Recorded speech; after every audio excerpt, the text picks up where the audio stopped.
recibir como se reciben a los grandes empresarios de Colombia. De pie, por favor. Vamos a recibir a empresario, diamante ejecutivo de Colombia, Carlos Eduardo Castellanos.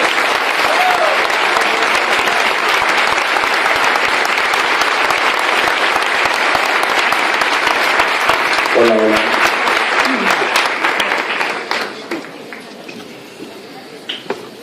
Bien, ahora sí, muy buenas noches. Tomen asiento, por favor. Muchas gracias por su caluroso recibimiento. ¿Cómo se encuentran hoy? Bien, veo que hay muchas personas de pie. Yo consideraría que sería una muy buena idea que los hombres les cedieran los puestos a las mujeres que están allá sentadas atrás. ¿No les parece buena idea? Sí, me parece una buena idea. Vamos a dar un aplauso a quienes están cediendo los puestos, por favor. Gracias.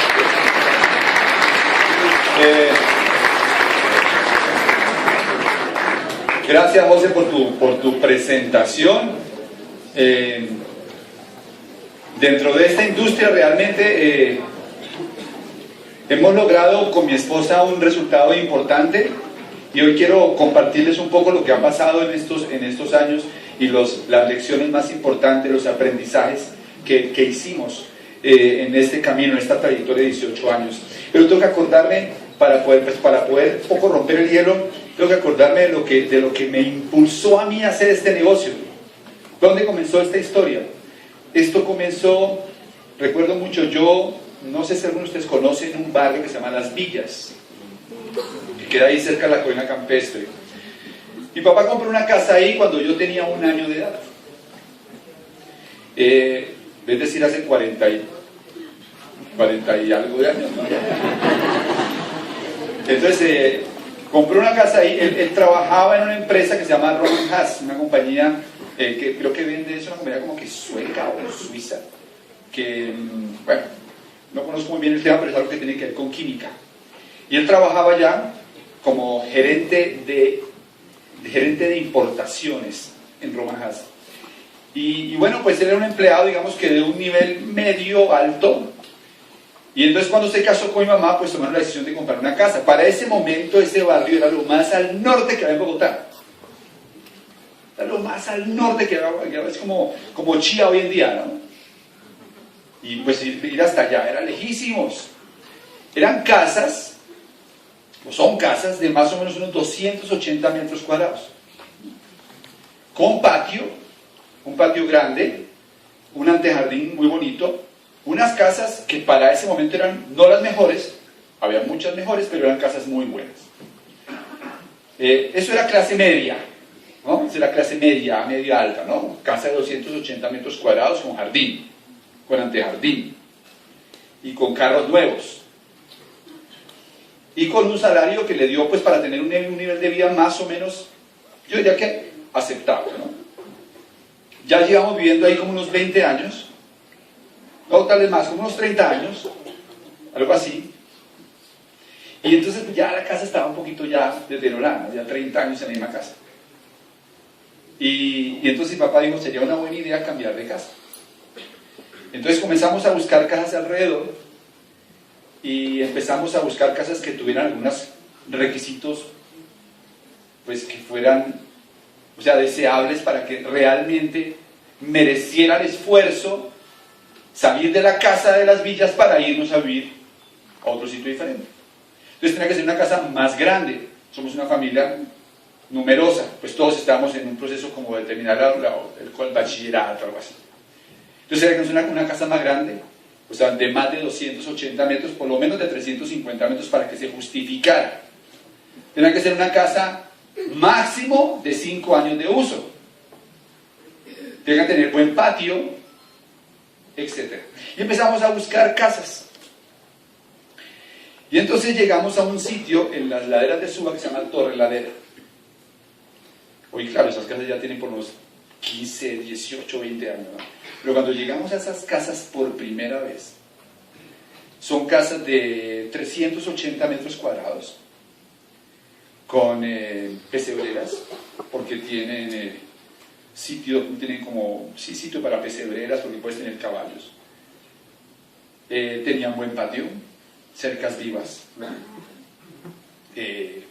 habitaciones confortables, cada una con baño. La casa perfecta, ¿entienden? un barrio muy bueno. Hay mejores, pero en ese momento era un buen cambio. Un buen cambio. Entonces, cuando vimos la casa, dijimos, la encontramos. Yo, que estaba como más emocionado con la historia, salgo caminando más rápido y llego a donde estaba la señorita que vendía las casas. Y le dije, ¿saben qué?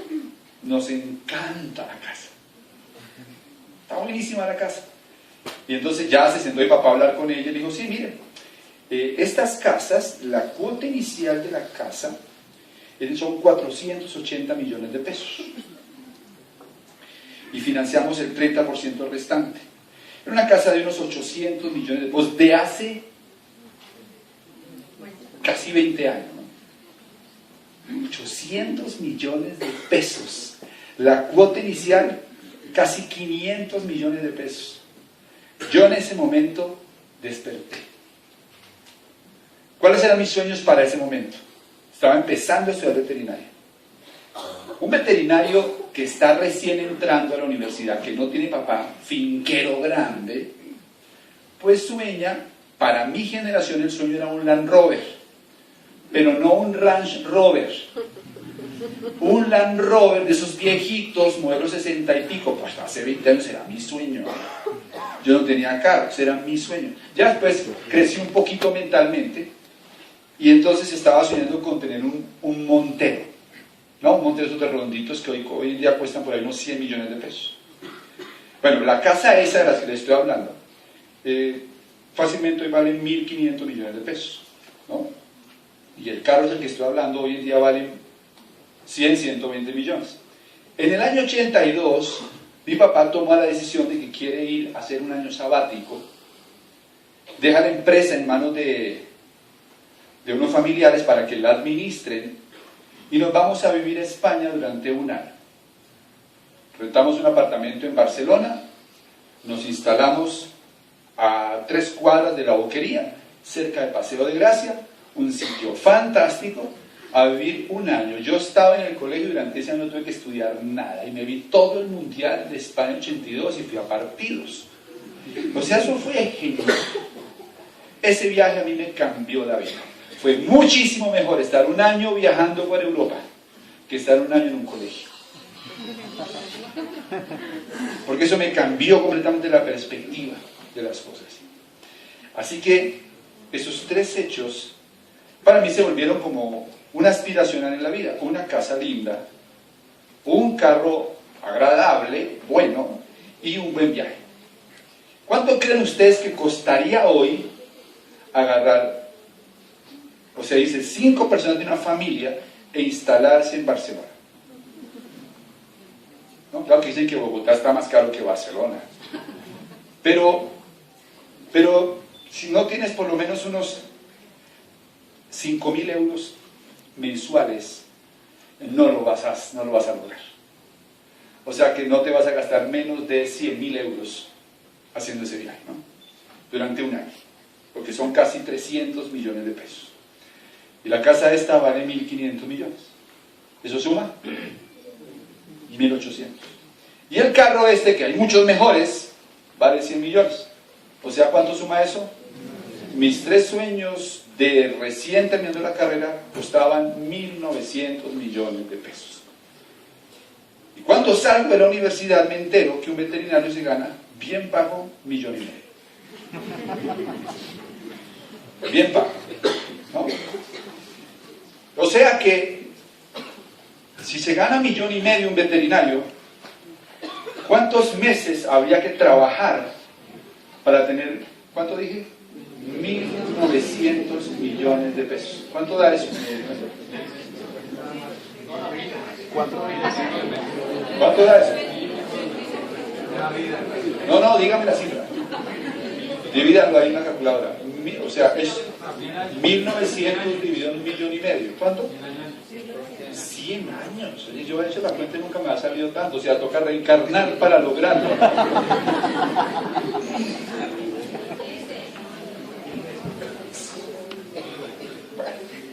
O sea que, fíjense muchachos, lo que a mí me hizo o que me ayudó a tomar la decisión de hacer algo diferente en la vida fue entender que el guión que yo estaba siguiendo muy probablemente no me iba a llevar a la tierra de mis sueños. ¿Cuántos acá tienen sueños? Todos. El ser humano que no tiene sueños se muere más rápido. Los sueños son el combustible de la vida. El doctor Rodolfo Ginás dice que no somos Homo sapiens, somos Homo delirans. La actividad principal del cerebro es soñar e imaginar. Nos la pasamos la mayor parte del tiempo imaginando y soñando. Y cuando perdemos esta capacidad, somos menos felices. Así que si hay algo que quiero que saquen de esta reunión de hoy, es que no importa lo que ustedes hagan durante los próximos años de su vida, enfóquense en alcanzar sus sueños. Con el vehículo que elijan, haciendo lo que les parezca, desde que sea ético, trabajen para hacer realidad sus sueños, el que sea. Pero va a ser la vida mucho más agradable si trabajas para hacer realidad tus sueños que para hacer realidad los sueños del patrón.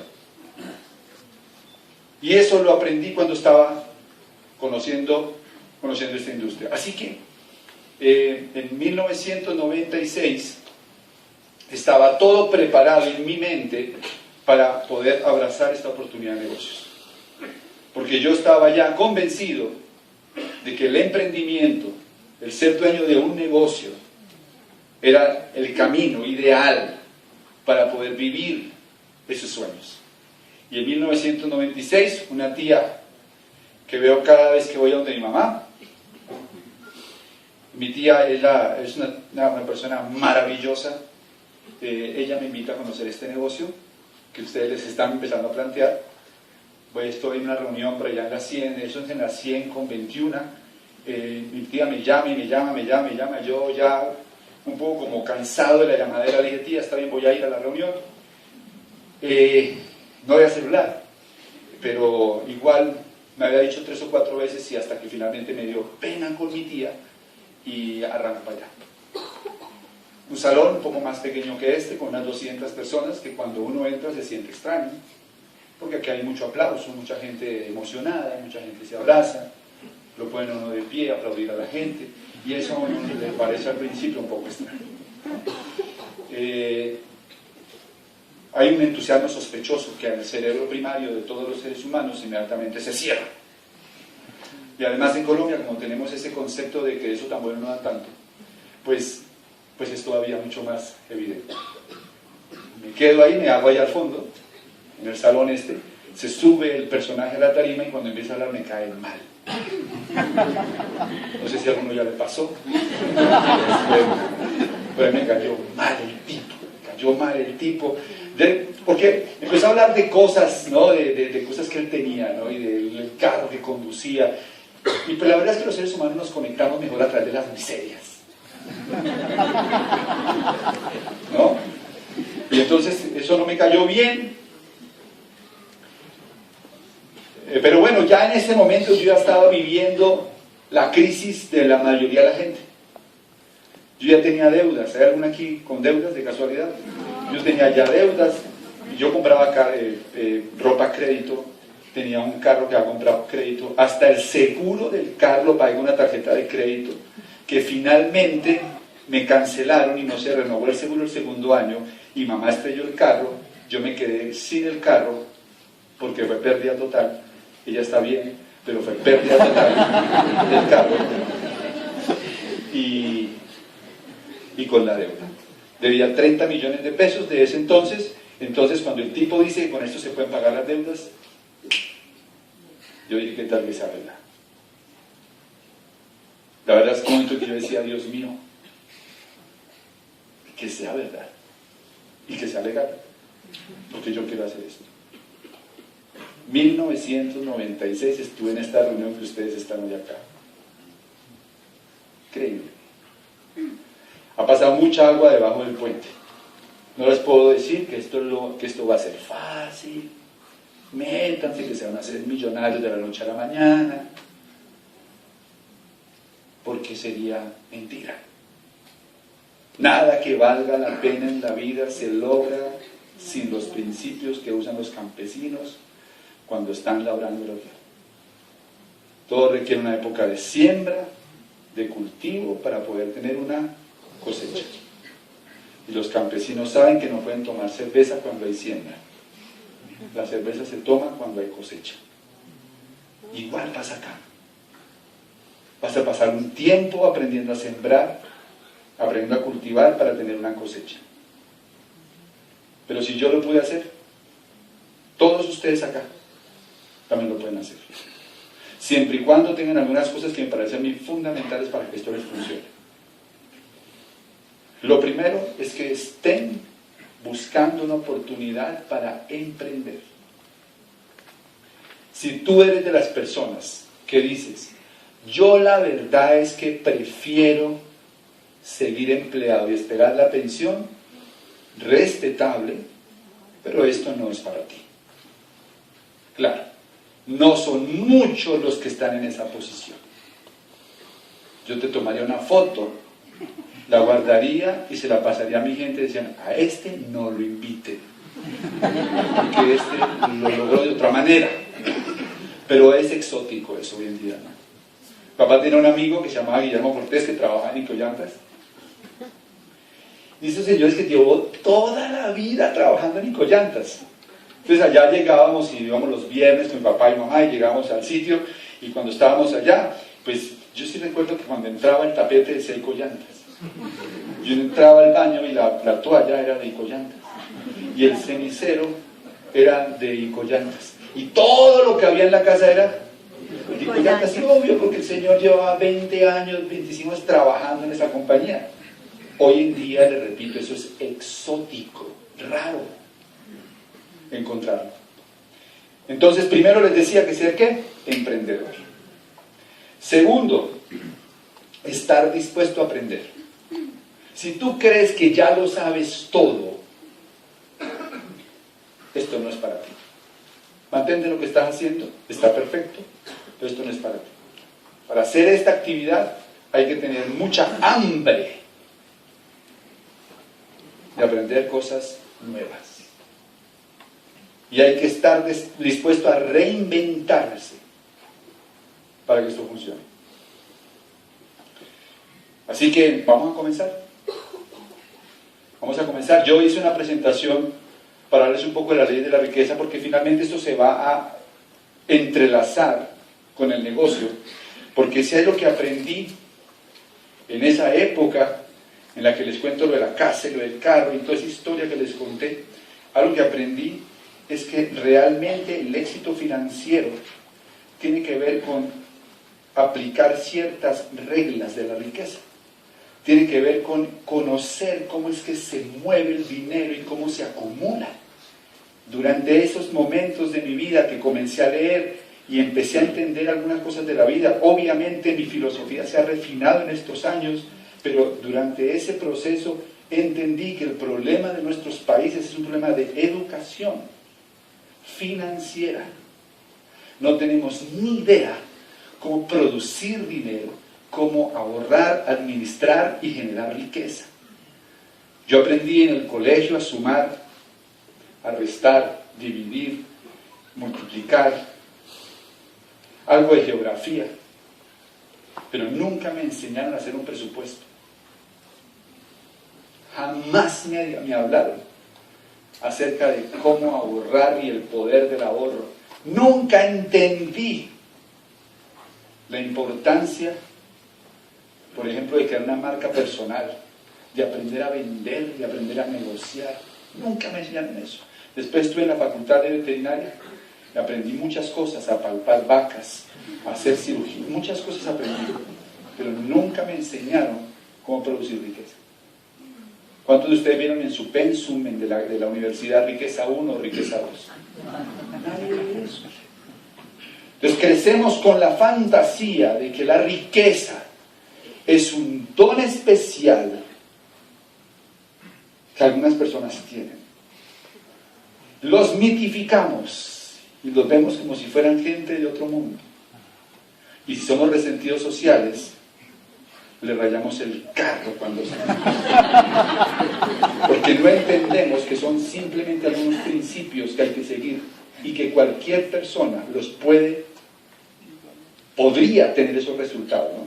Entonces, aquí algunos de esos principios. Bueno, pero para arrancar ese pedazo tengo que hablarles un poquito del tema de lo que está pasando en el mundo, porque ¿alguno de ustedes ha oído la palabra crisis en los últimos meses?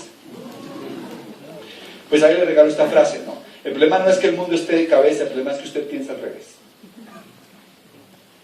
Aunque nos quejamos de que hay una crisis, y evidentemente la crisis la hay en aquellas personas que todavía siguen viviendo en el modelo económico anterior.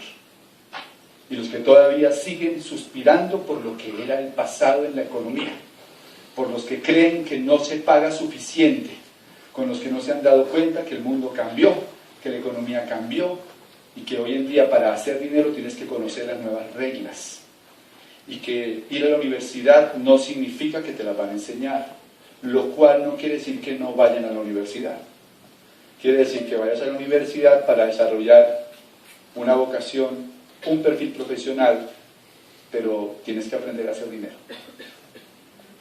Un concepto que me llamó mucho la atención: la Tierra es plana. Aunque en geografía, ¿será que si me bajo esto suena? Vamos a ver. Aunque en geografía nos dijeron que la Tierra era como redonda. Crecimos sobre el paradigma de la Tierra redonda y espero que sea verdad. De todas maneras, hoy en día se habla de que el mundo se aplanó.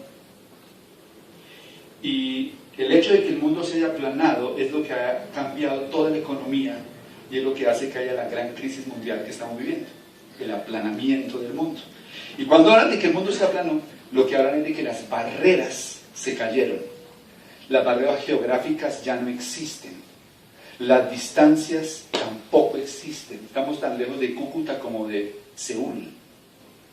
Estamos a un clic de distancia del mundo. Entonces lo que dicen los expertos es que hay varias aplanadoras del mundo, y una aplanadora fue la caída del muro de Berlín, que unificó los mercados. Otra de las aplanadoras fue ¿cuál? Internet, que acabó con la mayoría o con muchos de los empleos de los 80s y de los 90s. Otra de las aplanadoras es el desarrollo de los celulares, porque ahora ¿cómo se llama? La globalización del mundo la hacemos los individuos. Yo puedo globalizar mi negocio desde mi celular. ¿De acuerdo? Pues hay muchas aplanadoras. Y eso, ¿cómo usted lo vive, no? ¿Cómo se vive en el mundo diario? Pues que cada vez es más difícil conseguir un empleo. ¿Sí o sí? Dos, que cada vez pagan menos. De hecho, los expertos dicen que ya el empleo será rebautizado y se le va a llamar trabajo contingente. Ya no existe como tal el empleo, sino un trabajo contingente de contrato para hacer algo durante 6 meses y bye. Sin embargo, nosotros seguimos viviendo con el paradigma de hace 30 o 40 años y seguimos pensando en comprar una casa a 15 años. La palabra hipoteca en inglés es mortgage, que es una palabra francesa que significa hasta la muerte. Por si no sabían, está diseñado para que la persona se muera pagando. ¿Ok? Pero ahora con este sistema que estamos viviendo, tú no puedes garantizar que vas a pagar tu casa con un empleo. Entonces, el aplanamiento del mundo significa que el empleo se empezó a morir. Y no se acabará por completo. ¿De acuerdo? Pero tienes que ser muy bueno para poder competir en ese mundo y sobrevivir. Y sobrevivir. Así que el planeta está en huelga. Por todos lados se oyen este tipo de temas, ¿no? Noticieros, etcétera. Desempleo. En España el 46% de la gente joven no consigue un empleo acorde con su preparación. Colombia está en el 22%. Esta es la realidad, que un universitario sin especialización promedio de clase media invierte 200 millones sin contar útiles en libros y gastos asociados en todo su proceso para hacerse profesional. Si tiene un ingreso de 1,5 millones, requerirá 133 meses para recuperar su inversión. 133 meses sin comer para recuperar la plata que invirtió en la universidad. El 98% de la gente trabajará 8 a 10 horas al día hasta los 67 años, aunque cada vez la edad de retiro la ponen más lejos. La mayoría se va a jubilar con un 40% de sus ingresos. O sea que cuando se jubilen tienen el inmenso privilegio de vivir peor que antes. El 94% de las familias ganan solamente 3.1 millones de pesos al mes. 94% de ustedes, o por lo menos de este país, ganan menos de 3.100.000 pesos al mes. Y un colegio bilingüe vale 2 millones por hijo. Y si tienes 2 hijos, no le puedes decir a uno de ellos, tienes que ir a aprender para ir a contar a tu hermanito. Tienes los 2. O sea que, ahí lo entienden. Solamente el 2% de la familia gana más de 10 millones de pesos al mes, y el recién graduado más o menos va a tener 1.300.000 pesos. Como se dan cuenta, la charla no es de motivación, es más bien de concientización. Y esta historia la escuché y me llamó mucho la atención porque explica perfectamente lo que está pasando. Alguna gente nos pregunta, ¿y ustedes qué hacen? ¿Venden productos? Y yo, la verdad, no es mi esencia, ¿no? Yo no creo que yo parezca un vendedor de jabones. Y no tendría nada en contra de hacerlo. Solo que no es lo que yo me dedico. ¿A qué se dedica esta gente que está en este negocio de Amway? ¿Qué nos dedicamos nosotros? Pues mire, les voy a decir a qué nos dedicamos. Y para eso les voy a contar una pequeña anécdota, una pequeña historia. Imagínense que alguno de ustedes está en un río, por allá en Canadá, en un río de estos rápidos, y están en un kayak. Y cuando están ahí, en su kayak, en el río rápido, suceden 2 cosas que no son nada afortunadas. La primera de ellas es que pierden los remos. Y cuando uno está en un río rápido sin remos, está en problema. La segunda, no tiene motor. Pero la tercera sí es exasperante.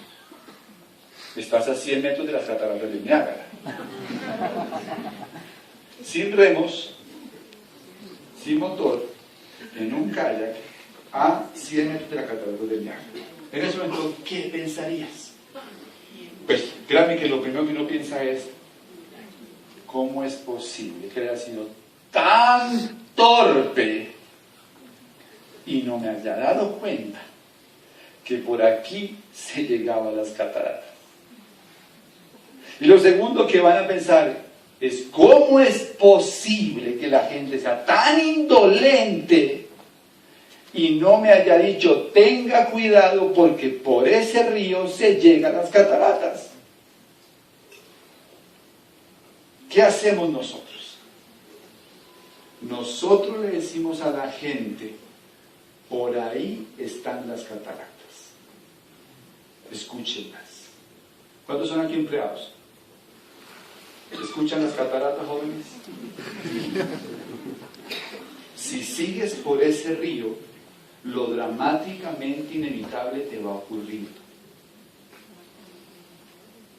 Lo dramáticamente inevitable te va a ocurrir. ¿De acuerdo? ¿Cuántos son autoempleados? ¿Escuchan las cataratas?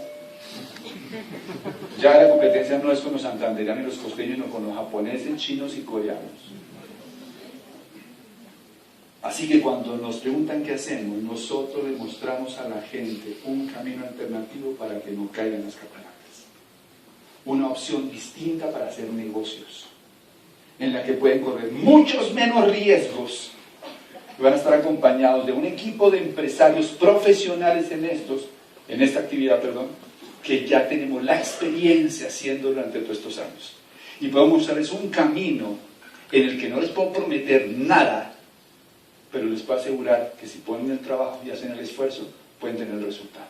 Ahí pueden dar un aplauso mientras yo me subo. Entonces, inteligencia financiera. Quedan 20 minutos. El 2% disfruta de casi todo el pastel, el 98% se conforma con la rebanada más chica. ¿Cómo es posible que el 2% de la población del planeta tenga la mayoría de los recursos y el 98% se pelea por las migajas? ¿Qué es lo que esta gente sabe que la mayoría de la gente nunca se entera? ¿Qué es lo que le enseñan los judíos ricos a sus hijos? ¿Qué es lo que le enseñan los libaneses ricos a sus hijos? Los aristócratas ingleses a sus hijos. ¿Qué es lo que la clase media latinoamericana nunca se entera? Y pasa toda su vida echándole la culpa al gobierno, echándole la culpa a la familia, al cuñado, a la mamá, a la esposa, de su situación. ¿Qué es lo que pasa? Pues mira lo que descubrí.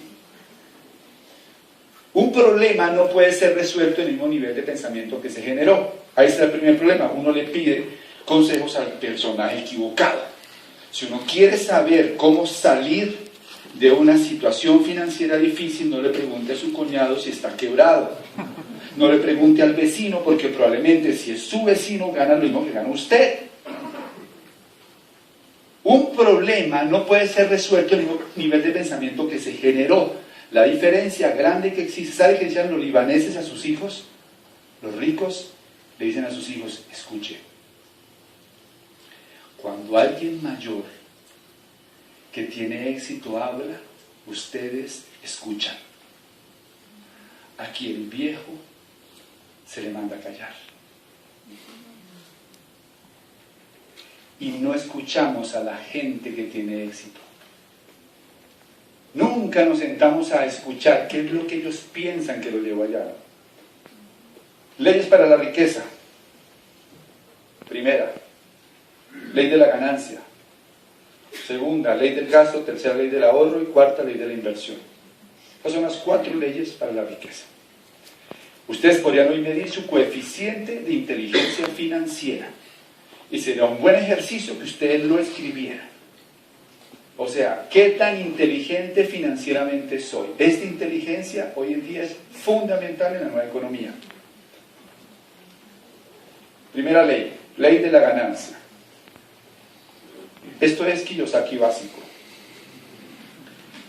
Él lo volvió fácil de entender. No es que él lo inventó, esto lo volvió fácil de entender.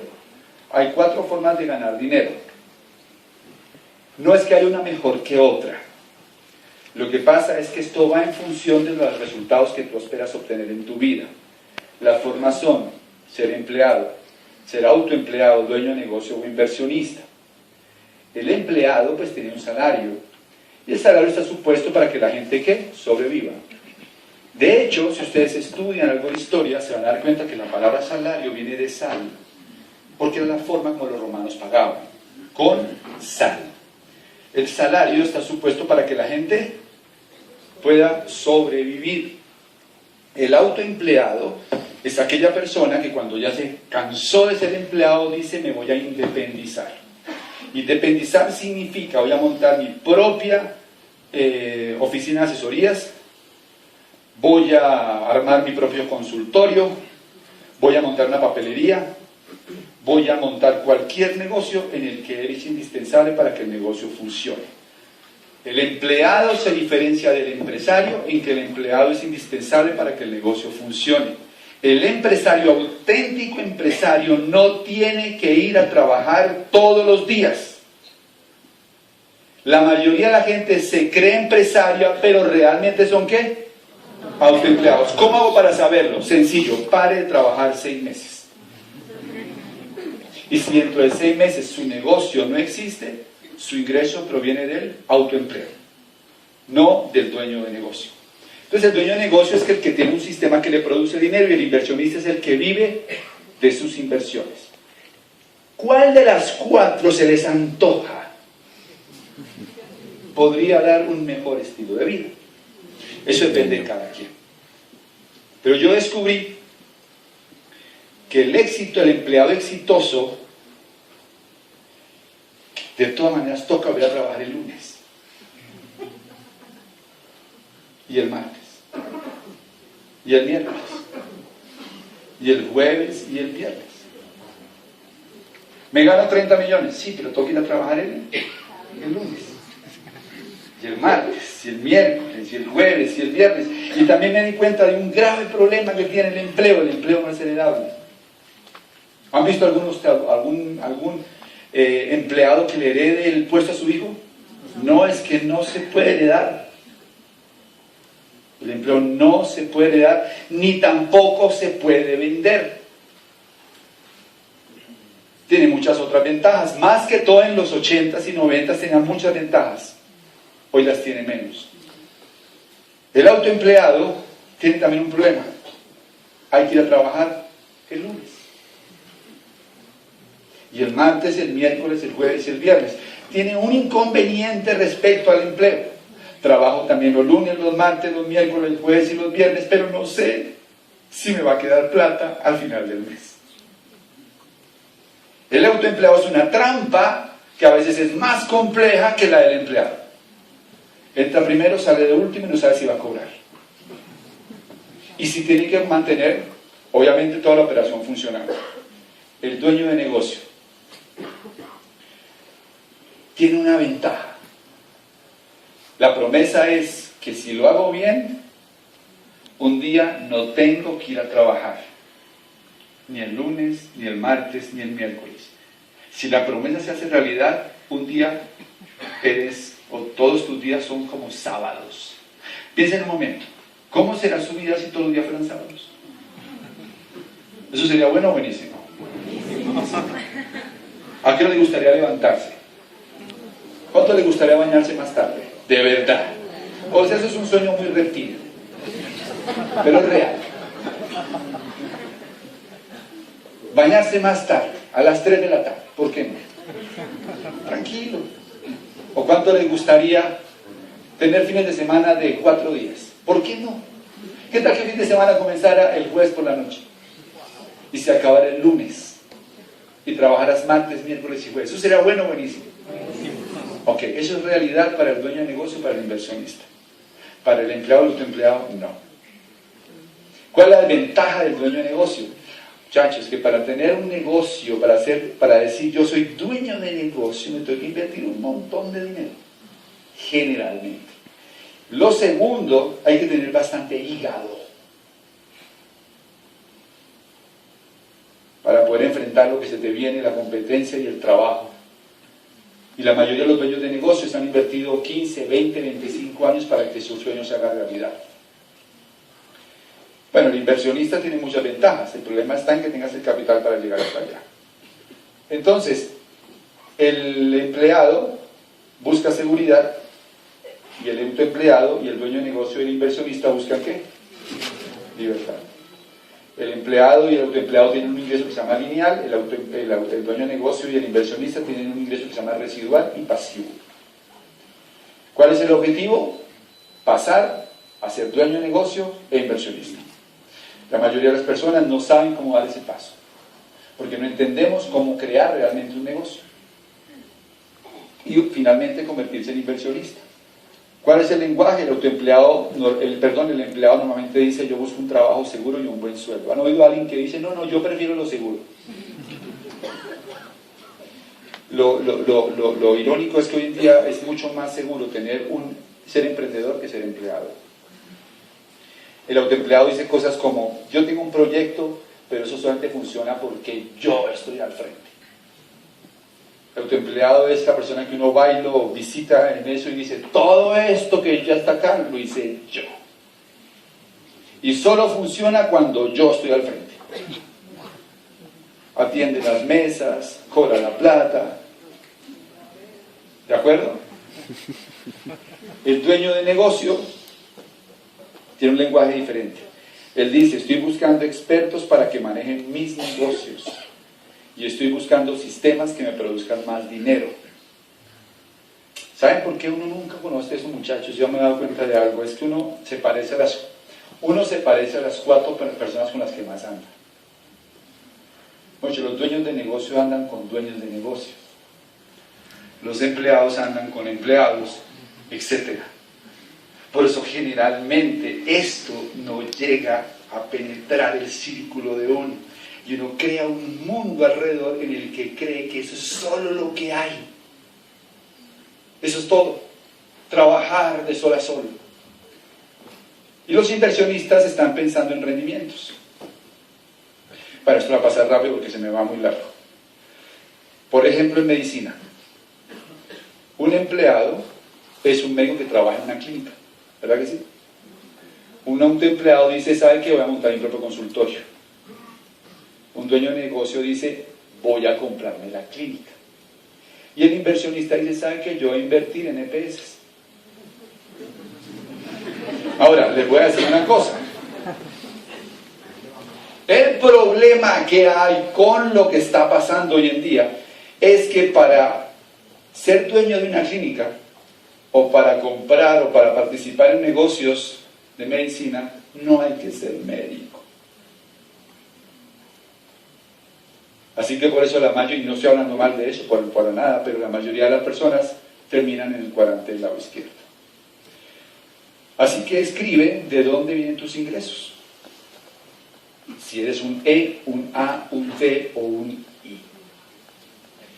Si eres un E y un A y tú sueñas con ser libre, estás en el lugar equivocado. Si tú sueñas con tener tiempo para tu familia, si tú sueñas con dedicarte a pintar, con dedicarte a hacer bonsáis, si tú sueñas con poder ir al gimnasio a las 8 de la mañana, si tú sueñas con irte para el mundial, si tú sueñas con tener libertad para hacer las cosas que quieres, si estás en E o en A, estás en el lugar ¿qué? Equivocado. Entonces, inteligencia financiera es que las cosas que yo estoy haciendo me están llevando al lugar que yo quiero ir. Ahora, si tú eres científico y estás buscando la cura para el cáncer, quédate ahí. Porque está en sintonía ¿con qué? Con tu sueño. Eso es todo el tema. Y te lo agradecemos, ¿no? El segundo es la ley del gasto. El manejo del dinero se aprende en casa. Y siempre cuento la misma historia, pero yo la cuento para los nuevos. Pero en un seminario que fui a hacer a Panamá, me recoge un señor que se llama Efraín, que es un judío, me recoge una camioneta espectacular, me lleva a un muy buen sitio a almorzar, y yo no conozco judío pobre. Siempre tuve la idea de que los judíos son muy ricos.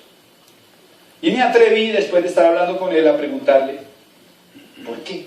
¿Cuál era el tema de la riqueza de los judíos? Y me dice la educación. Me dice Efraín, cuando yo estaba chiquito, recuerdo que mi papá me decía, Efraín, escucha, le decía al papá, la economía consiste en llenar un vaso y vivir de lo que se desborda. Así se lo. Y vivir de lo que se desborda. En ese momento pensé que aquí en Colombia no tenemos ni idea que existe ese vaso. Y que aquí en Colombia lo único que buscamos es el chorro. Y el que tiene chorro grande se lo traga todo. Y el que tiene chorro chiquito busca más chorritos. Pero nadie está pensando en cómo llenar el vaso y somos tan ingenuos de creer que el chorro va a estar ahí toda la vida. Y aquí va el segundo mensaje para ustedes. Atención, es y haz. Atención, es y haz. ¿Están listos? Les van a cerrar el chorro.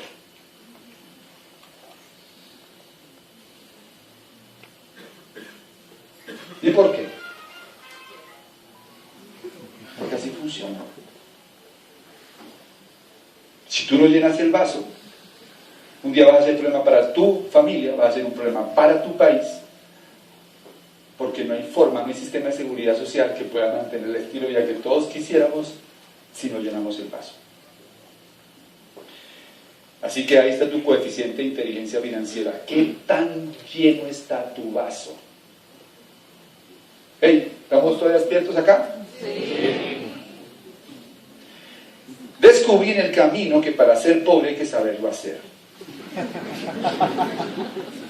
Entonces hoy quiero hablarles de cómo ser pobres, de tal forma de que cuando ustedes obtengan algún resultado en su vida se den cuenta que no es que sean de malas, no es que el signo no les ayude, sencillamente es que ustedes siguieron unos principios y los llevaron a un resultado. Entonces, para ser pobre, esta fórmula no falla. Primero, gaste más de lo que gana. Ahora, si lo ponemos más crudo, viva del cuadrante del lado izquierdo como E o como A. Es una aproximación mayor, aunque no todos los que están en cuadrante del lado izquierdo son pobres, porque Messi no es pobre, y es un E. Pero la mayoría terminan ahí, siendo un E o un A, que tenga unos ingresos inferiores a sus gastos, va para la pobreza. Porque ¿cómo funciona esto? Cuando tus ingresos son inferiores a tus gastos, tú crees que, ay, no, es que yo hago malabares con la economía, es que yo hago gimnasia financiera y alcanzo a llegar al otro mes. No. La plata que ustedes se gastan, que no se ganan, sale de algún lado y sale de la columna de deudas. Los bancos, cuando tú estás saliendo de la universidad, lo primero que quieren darte es una tarjeta de crédito. Porque ellos saben que serás deudor el resto de la vida. Porque no tienes inteligencia financiera. Y entonces comienzas a aumentar tus ¿qué? Y cuando se aumentan las deudas, hay una cuota más que pagar, ¿verdad que sí? Y hay unos intereses que pagar. Lo que implica o lo que significa que el siguiente mes los gastos se ven a ver más grandes todavía que los ingresos. Hay una desproporción mayor, lo que hace que tengas que volver a endeudarte. Llega el banco amigo y te dice, venga, yo le compro la cartera. Y lo vuelven a poner a pagar otra vez 5 años más. Y usted dice, ay, el banco amigo. 5 años más de deuda. Y entonces ahora tienes más deudas que pagar, tus ingresos se ven más pequeños, y ese es el ciclo de la pobreza. Terminarás trabajando para pagar tarjetas de crédito. Terminarás trabajando para pagar créditos de consumo. Terminarás trabajando para pagar celulares. Además, la sociedad genera lo que se llama obsolescencia programada. ¿Qué es eso? Que las cosas están diseñadas para que pasen de moda al año. Y Apple cada 6 meses nos vuelve y nos monta otro iPhone más. ¿Se dan cuenta? Y si tú no tienes la capacidad financiera, no tienes una programación económica, vives endeudado tratando de aparentar a los demás. Bueno, eso pasa en otros países. Esa es la segunda ley. Vamos a hablar, para terminar, de cuál es la solución. Sería bueno, después de semejante confrontación, hablar un poquito de, venga, pero ¿cómo se resuelve? Bueno, primero, va un señor bajando por una calle y se cae dentro de un hueco. Maldice su suerte y dice que desgracia que yo me caiga en este hueco. Tengo que salir del hueco, entonces el tipo sale del hueco. Al siguiente día va bajando por la misma calle y se cae en el mismo hueco. Dice, pero qué desgracia, yo otra vez en este hueco. ¿Cómo es posible que yo esté en el hueco? Al día siguiente va bajando por la misma calle y se cae en el mismo hueco. Pero ¿cómo puedo ser tan torpe de caerme otra vez en el mismo hueco? Qué desgracia, cómo salgo del hueco, sufre hasta que sale del hueco. Al cuarto día baja por la misma calle y se cae en donde? En el mismo hueco. Al quinto día dice, venga, ¿y por qué no bajo por la otra acera? Y al sexto día dice, ¿sabe qué? Voy a bajar por otra calle. La mayoría de los seres humanos nos caemos siempre en el mismo hueco. En la vida se vale cometer errores. Lo importante es que no sean el mismo. Entonces, primer punto clave de hoy, jóvenes, identifiquen su hueco. Ese soy yo. Gracias.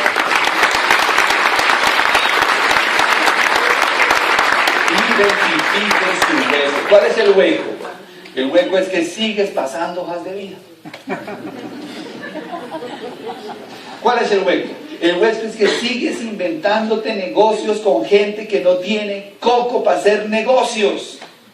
Sigues buscando gente que está peor que tú para montarte un montón de ideas en la cabeza y no tienen ni entrenamiento financiero, ni visión comercial. y no se ha leído un libro acerca de cómo crear un sistema para hacer negocios y siguen quebrados. Es que yo soy de malas, ningún de malas. Hasta que no identifiques el hueco y entiendas que es un problema de hábito, ser pobre es un hábito, ser rico es un hábito. Hay gente, ustedes han oído el que hay gente que todo lo que toca lo vuelve oro. Es verdad. Y hay gente que quiebra un pozo de petróleo. ¿Por qué? Por los hábitos. Los hábitos. Entonces, primero, identifiquen su hueco. Segundo, hagan un presupuesto. ¿Cuánta gente no es capaz de sentarse a comer y hablar de dinero porque se les sube la tensión, se angustian, se preocupan, no hablen de eso, es mala educación? Siéntense a mirar sus finanzas. Revisen cuáles son sus gastos y cada uno de los rubros y díganse de una vez la verdad.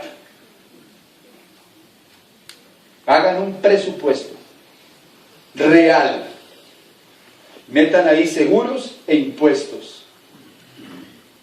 Porque eso todos los meses o cada año toca pagarlos. Yo me inventé algo que uso todavía. Me compré unos sobres color naranja para que tuviera buen feng shui y agarro mi presupuesto y saco el dinero de la cuenta y voy a mis sobres y pongo el dinero. Entonces un sobre es gastos diarios, otro se llama comidas, otro se llama invitaciones a la casa, otro se llama, por ejemplo, gasolina, otro se llama, tengo uno que se llama hobbies también. Tengo muchos sobres y le pongo dinero. Entonces, por ejemplo, tú tienes un sobre que se llama fin de semana y te llama un amigo a decirte, venga, vamos a rumbear, ¿qué tal? Y tú vas y miras el sobre y no tiene plata. Entonces tú le dices, queda mucho mejor decirle, mi hermano, lo que pasa es que no tengo plata en ese sobre. Quedas mejor. Pero la verdad las cosas, si tú no haces eso, vas y sacas plata del cajero y te acabas de gastar la plata del teléfono. No hay peor para mí decisión que manejar economía de cajero. Peor de tarjeta de crédito. Así que lo más inteligente es meter los sobres, pon los sobres y asignale a cada sobre un rubro. Ok, atención. Después de que hagas el ejercicio, vas a entender una dura realidad. Te alcanza para 4 sobres, para 5 sobres. Y los otros 6 sobres están vacíos. La verdad os hará libres. Ya entendiste. Entonces, ya teniendo en cuenta eso, ese punto clave, ¿verdad? ¿Cuál es el tercero? Necesito ganar más plata. Porque tengo que llenar los sobres. No hay nada que hacerle. Tengo que tener plata para esos sobres. Además, pongan sobres bonitos. Sacar a su esposa a un buen restaurante. Pónganlo, aunque no pongan, sino apenas lo de un helado. Pero pónganlo. No es en serio, pónganlo. Porque trabajar, no tiene sentido trabajar si no se disfruta. No tiene sentido camellar y hacer de todo y no tener ni un peso para hacer las cosas que uno quiere hacer. Lo que pasa es que al principio toca poner poquito, pero ya está el sobre. Es cuestión de que ese sobre crezca, pero ya está el sobre. Entonces, ahí te das cuenta que tienes que ganar ¿qué? Más dinero. Entonces, como tienes que ganar más dinero, pues porque necesitas llenar los sobres. Muchos sobres se dan en tarjetas de crédito. Ahí tienes 2 caminos. Bajar los gastos. Cancelen la ida al club. Cancelen la telefonía satelital. Vayan a rumbear menos acá Andrés Carne de Reyes. Compren menos ropa. Y usted dice, yo no hago eso. Yo no hago eso. O sea, ¿cuál es mi camino? Le queda solamente un camino, y es que ganar más dinero. Y ahí viene mi consejo. Mucha gente, si se va en este pedazo de la charla, de pronto le va. Porque se va de acá y dice, ya entendí, no, ya entendí, mi amor, ya entendí, yo voy a dar clases de noche. Yo doy clases de noche, tú vas a trabajar los fines de semana adicional en esta otra cosa. Y entonces con eso nos ganamos 1,5 millones más, 2 millones más. ¿No? Pues es verdad, se va a ganar 1,5 millones, 2 millones de pesos más. Y claro, cuando ya están trabajando, entonces ella dice, sí, ahora nos queda dinero, estamos ganando 2 millones más. Mi amor, yo creo que nosotros nos merecemos unas vacaciones. Y este carrito ya está viejo, merece la pena cambiarlo. A los 6 meses, los 2 millones extra se vuelven indispensables. Ahora no puedes vivir sin los 2 millones de pesos que te estás ganando. Pero entonces ahora trabajas desde las 8 de la mañana hasta las 11 de la noche. Todos los días. Te metiste en la trampa del dinero. Trabajarás el resto de tu vida para mantener ese mismo nivel de vida.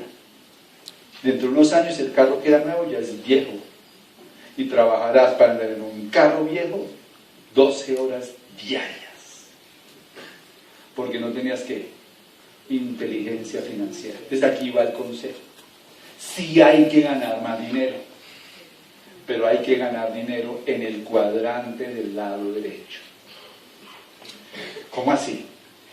Ustedes tienen que buscar una forma de crear un negocio en el cuadrante del lado derecho que les produzca dinero y que en determinado momento ustedes no sean indispensables para que ese dinero llegue.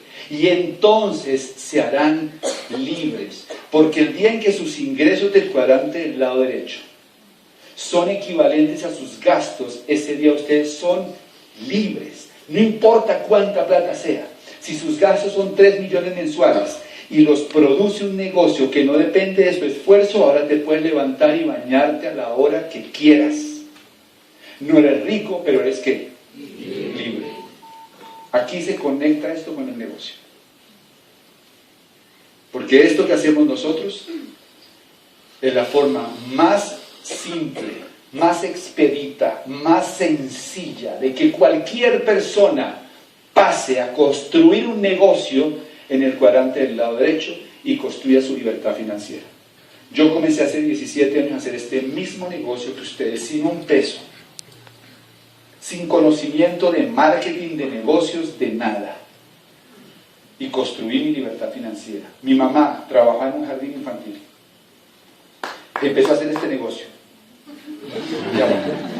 Empezó a hacer este negocio. Comenzó a construir una organización.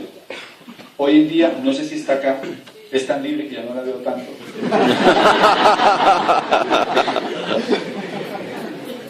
¿Dónde está? ¿No la veo?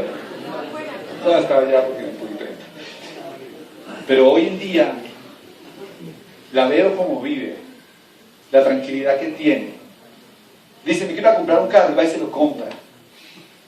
Me antojé de un computador Mac, y va y se lo compra. Quiere irme de viaje y se va de viaje. Y ella vive de las rentas de este negocio y de propiedades. Todos los ingresos de Nubia Camacho son del cuadrante del lado derecho. Y es un estilo de vida completamente diferente. Pero les voy a contar la historia de un muchacho que trabaja en una gasolinera, echando gasolina, ganándose un salario mínimo. Entendió este negocio, entendió este concepto, comenzó a construir su organización y hoy en día ha tenido años de ingresos de 150 millones de pesos del cuadrante del lado derecho. Ahora entro al Facebook y lo veo en Canadá. Trabajaba en una gasolinera, lo veo en Cancún. En estos últimos días entré, lo vi en una foto en República Dominicana dando un seminario. Estaba con un ¿cómo se llama? Un diputado de la República Dominicana. Con un diputado de la República Dominicana que lo llevó como orador y estaba él en el apartamento de 600 metros que tiene este tipo, un diamante de la República Dominicana. Y estaba este muchacho, que 2 o 3 años antes echaba gasolina en una bomba de servicio, dando oratoria para 2.000 o 3.000 personas. Ese es el negocio que les están presentando. Y eso es lo que ustedes tienen que sentarse a hablar con la persona que los invitó. para que él dé los detalles para comenzar a construir su libertad financiera. Espero que para ustedes haya sido nutritiva esta charla, por lo menos yo la disfruté. Y nos vemos la próxima.